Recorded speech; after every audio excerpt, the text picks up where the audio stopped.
PIA board of directors का इजलास। PIA corporation limited ने खुर्रम मुश्ताक को कायम मकाम सीईओ मुकर्रर कर दिया है। Khurram Mushtaq air vice marshal Amir Hayat की मुद्दत मुलाजमत खत्म होने पर ओहदे का चार्ज लेंगे।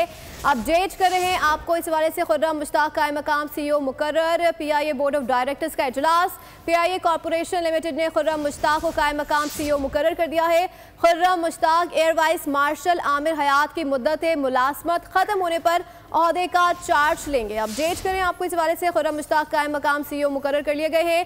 पीआईए बोर्ड ऑफ डायरेक्टर्स का इजलास। पीआईए कॉर्पोरेशन लिमिटेड ने खुर्रम मुश्ताक को कायम मकाम सीईओ मुकर्रर कर दिया। Khurram Mushtaq air vice marshal Amir Hayat की मुद्दत मुलाजमत खत्म होने पर ओहदे का चार्ज लेंगे। अपडेट करें आपको इस हवाले से। खुर्रम मुश्ताक कायम मकाम सीईओ मुकर्रर कर लिए गए हैं और इसी हवाले से आपको अपडेट करें। Khurram Mushtaq PIA board of directors का इजलास हुआ है और ओहदे का चार्ज लिया जाएगा। पीआईए बोर्ड ऑफ डायरेक्शन का इजलास हुआ है और इस इजलास में खुर्रम मुश्ताक कायम मकाम सीईओ मुकर्रर कर लिए गए हैं।